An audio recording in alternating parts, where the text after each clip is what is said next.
hello everyone, halo good people, halo rekan-rekan seprofesi saya, baik junior maupun senior. Apa kabar? Semoga kalian semua dalam keadaan baik-baik saja. Dan bagi semua orang yang menonton channel YouTube saya, meskipun tidak seprofesi dengan saya, apa kabar semuanya? Semoga kalian juga dalam keadaan yang sama seperti saya, yaitu baik-baik saja. Nah, kali ini konten ini saya buat untuk memberikan informasi kepada rekan-rekan yang sedang mencari pekerjaan atau menjadi job seeker dan memiliki background yang sama seperti halnya dengan saya, yaitu akuntansi. Kenapa demikian? Jadi gini ya ceritanya. Beberapa hari yang lalu saya bertemu dengan dua orang mahasiswa saya dan dia menanyakan, "Bu, kira-kira apa ya prasyarat yang harus saya penuhi untuk bekerja menjadi seorang akuntan manajemen di satu perusahaan yang besar?" Nah, gitu. Karena memang saya itu ya, ketika saya lulus, saya belum pernah bekerja di salah satu perusahaan perorangan, dimana waktu itu saya langsung bekerja sebagai konsultan di sebuah KAP, konsultan dan auditor di sebuah KAP dan sebuah perusahaan yang bergerak di bidang konsultan juga. Jadi tidak elok rasanya kalau misalnya saya menjawab sesuai dengan pengalaman saya, karena memang saya nggak punya pengalaman.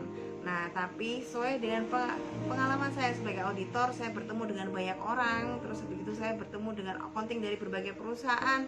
Kemarin saya melakukan interview ringan gitu kepada mereka. Kira-kira dulu apa sih gitu syarat-syarat yang harus mereka penuhi untuk mendapatkan pekerjaan mereka sekarang. Semoga apa yang saya sampaikan ini bisa berguna bagi teman-teman, terutama para job seeker atau para junior saya yang sedang mencari pekerjaan sesuai dengan kemampuan dan keahliannya guna menuju masa depan yang lebih baik. Semoga kalian semua sukses ya. Guys, saya tidak akan menyebutkan ya nama perusahaannya apa. Jadi beberapa hari yang lalu saya menelpon, berinterview gitu kan dengan beberapa accounting pada perusahaan yang cukup besar, BUMN ataupun perusahaan perorangan tapi juga besar, atau enggak memang perusahaan yang swasta tapi sudah terdaftar di bursa efek gitu kan. Nah, beberapa dari mereka saya tanyai, pertanyaannya sama, kira-kira apa sih dulu prasyarat ketika kalian itu yang harus kalian penuhi ketika kalian itu bekerja, memulai pekerjaan pada kantor kalian sekarang gitu kan, yaitu sebagai akuntan manajemen.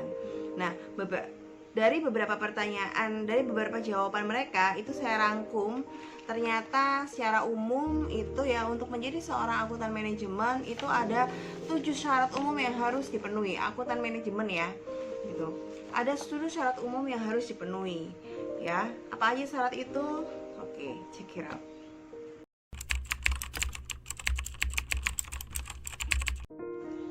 Syarat yang pertama tentunya adalah pemahaman ilmu akuntansi dan implementasi pada perusahaan sesuai dengan tujuan perkuliahan kalian yang pernah kalian lalui di perguruan tinggi jurusan akuntansi. Tentu saja penguasaan ilmu akuntansi itu ya, baik secara konsep maupun teknis, itu merupakan syarat yang paling penting. Kenapa demikian? Menemukan suatu perkembangan bisnis, maka akuntan manajemen itu sebenarnya kalau sekarang itu harus dapat menentukan bagaimana kebijakan akuntansi. Jadi dia tidak hanya melakukan inputer atau enggak sebagai operator atas suatu sistem atau aplikasi akuntansi, tapi juga bisa menentukan kebijakan akuntansi, terus melakukan treatment akuntansi yang tepat untuk perkembangan bisnis pada perusahaan. Kenapa demikian? Karena kalau misalnya kita hanya bisa melakukan input, hanya melakukan jurnal, hanya melakukan posting jurnal, itu kan dapat digantikan atau dapat dilakukan dengan aplikasi atau software akuntansi yang sekarang sudah banyak beredar.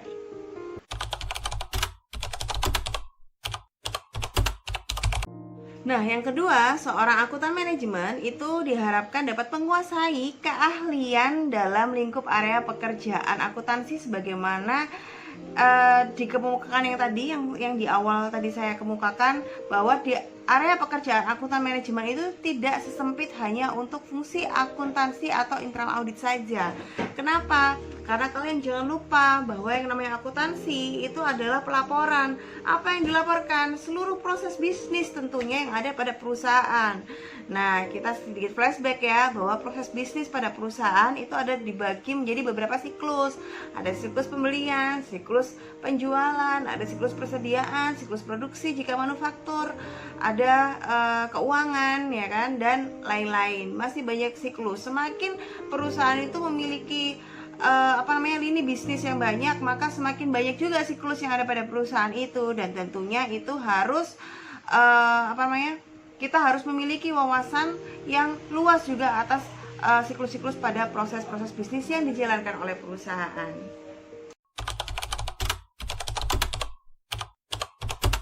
Lalu apa Bu yang ketiga? Nah, yang ketiga tentunya adalah kalian harus memahami ruang lingkup bisnis perusahaan di mana kalian bekerja. Untuk itu, saya sarankan kepada para akuntan itu sebenarnya harus banyak membaca. Kenapa? Karena biasanya untuk satu perusahaan saja ya, atau misalnya perusahaan itu holding, dia akan memiliki banyak sekali, tidak hanya lini perusahaan, tapi di dalamnya itu mereka akan bikin cabang, di mana cabangnya itu mungkin akan sangat berbeda jenis usahanya dari perusahaan induk, dan begitu seterusnya. Selain banyak membaca, tentunya kalian juga harus memahami hal-hal lain di luar accounting. Misalnya akuntansi keperilakuan. Kita belajar juga loh tentang psikologi kan ketika kita kuliah, di mana akuntansi keperilakuan itu kita harus dapat melihat gerak-gerik orang yang kira-kira mencurigakan pada suatu perusahaan, dan orang itu kira-kira memiliki kecenderungan untuk melakukan fraud. Itu merupakan salah satu bentuk internal sistem pengendalian internal yang bisa kita lakukan sebagai akuntan manajemen yang baik. Terus yang kedua, kita harus juga mengerti banyak tentang bagaimana membentuk suatu perusahaan yang good corporate governance. Dari situ kalian bisa lihat bagaimana good corporate governance itu nanti akan ngecun gitu dengan laporan keuangan yang kalian susun. Nah, ini untuk sekarang nih ya. Ini hukumnya menjadi fardu ain wajib gitu bagi setiap lulusan accounting untuk menguasai dan kompeten dalam bidang komputer dan memahami software serta aplikasi pada era komputerisasi dan perkembangan teknologi informasi serta komunikasi yang sedang kita alami saat ini. Cukup pesat kan, kita tahu kan bahwa perkembangan teknologi apalagi terkait dengan komputer dan software itu udah pesat banget gitulah, dan segala sesuatunya sekarang sudah canggih. Nah, kenapa gitu saya bilang? Nah, yang namanya software itu kan juga dibentuk, yang membuat juga adalah orang, ya kan. Segala sesuatunya kan dapat terjadi bug, bisa terdapat ada juga mungkin error atas software tersebut. Jika kita tidak menguasai itu, maka kita juga tidak akan tahu bahwa laporan yang kita hasilkan itu ternyata kurang tepat, kurang reliable, terus itu kurang andal. Kenapa? Karena ada kerusakan pada software yang sedang kita gunakan. Dan karena segala sesuatunya itu menggunakan software, jadi kita menganalisa suatu informasi yang berkaitan dengan perusahaan, yang berkaitan dengan keuangan, itu tentunya ada dalam software tersebut. Misalnya dari suatu transaksi langsung dia akan menjadi sebuah buku besar langsung akan menjadi laporan keuangan, akan membentuk sendiri neraca saldo dan lain sebagainya. Itu kita harus tahu gitu loh. Kira-kira bagaimana ketika ada kerusakan, kita paling nggak juga tahu bagaimana memperbaikinya, meskipun kita tidak harus mengerti bagaimana cara mengcoding software tersebut. Ini dia yang kelima. Ini membuktikan banget bahwa yang namanya akuntansi itu adalah ilmu yang paling kaya. Kenapa? Karena segala sesuatunya kita harus belajar.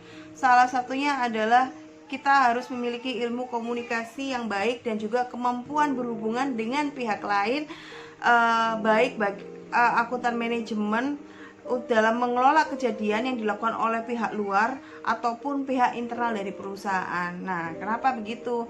Karena dengan adanya komunikasi, misalnya kayak gini ya, ada suatu transaksi tersebut kita bingung nih, transaksi itu buat apa? Nah, kita kan juga harus menanyai orang atau counterpart yang melakukan transaksi itu kan. Karena apa? Accounting itu tidak boleh luput satupun atas suatu transaksi yang dilakukan perusahaan dan harus tahu historisnya bagaimana, ya kan?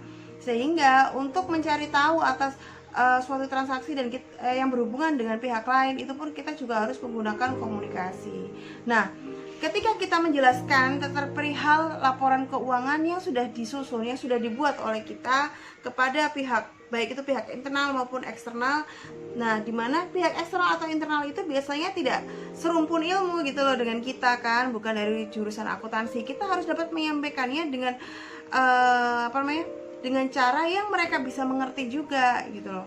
Nah, itulah pentingnya ilmu komunikasi bagi seorang accounting. Komunikasi itu ada dua, baik komunikasi lisan ataupun tulisan. Makanya kalau misalnya kita tahu bahwa laporan keuangan itu tuh ada 5 kan, ada neraca, laba rugi, ada ekuitas, ada arus kas, dan catatan atas laporan keuangan. Dalam catatan atas laporan keuangan, kita harus menjelaskan bagaimana sejarah atas transaksi-transaksi khusus yang kita sajikan dalam laporan keuangan. Serta sebelumnya kita harus menyajikan juga bagaimana kebijakan akuntansi yang dilakukan oleh perusahaan di mana tempat kita bekerja dengan cara yang lebih mudah dimengerti juga bagi pembaca.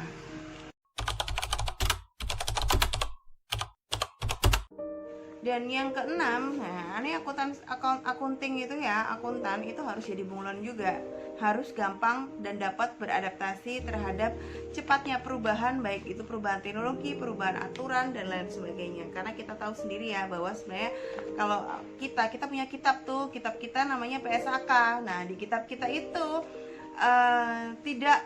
tidak jarang, kadang-kadang ada perubahan. Kenapa kok banyak perubahan? Tentunya karena IAI sendiri menyesuaikan dengan perubahan zaman dan juga yang tentunya akan berpengaruh pada proses bisnis pada usaha-usaha tertentu.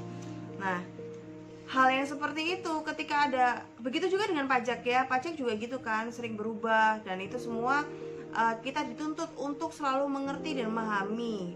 Nah, oleh karenanya kita harus banyak membaca, banyak belajar, dan selalu cepat beradaptasi dengan suatu perubahan-perubahan yang terjadi, baik secara aturan ataupun secara teknologi.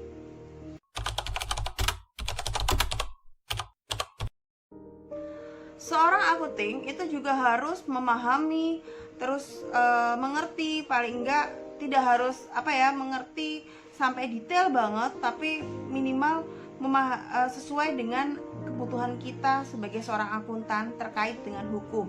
Nah, makanya kalau dulu kalian di S1 kalian belajar tentang aspek hukum dalam bisnis. Nah, itu dia. Kita harus mengerti hukum baik hukum pidana, hukum perdata. Karena kalau hukum perdata itu terkait dengan perjanjian, ya kan.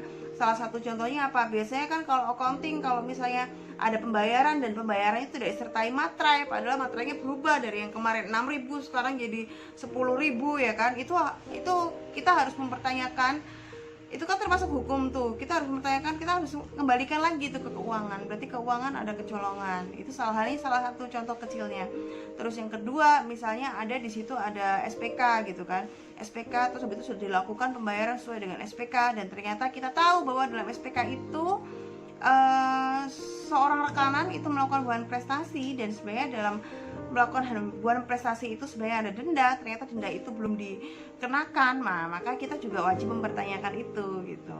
Makanya seorang itu dikatakan bahwa seorang accounting atau akuntansi manajemen itu harus mengerti hukum baik itu perdata maupun pidana sesuai dengan yang dibutuhkan dalam pekerjaannya. Ya guys, kira-kira segitu dulu yang bisa saya sampaikan. Semoga apa yang saya sampaikan ini berguna bagi kalian yang sedang mencari kerja atau sebagai job seeker, ataupun buat kalian juga yang sedang mencari mencari orang gitu kan untuk mengisi jabatan yang kosong di kantor kalian sebagai akuntan manajemen. Semoga apa yang saya sampaikan ini bermanfaat dan juga bisa berguna bagi kalian semua. Jangan lupa bagi yang belum subscribe, silahkan subscribe, silahkan di like juga videonya. Jangan lupa ditonton juga videonya sampai habis. Dan jangan lupa kalau kalian ingin kira-kira saya ingin bahas apa gitu kan, for the next video, silahkan kalian isi di kolom komen. Begitu saja dari saya. Wassalamualaikum warahmatullahi wabarakatuh.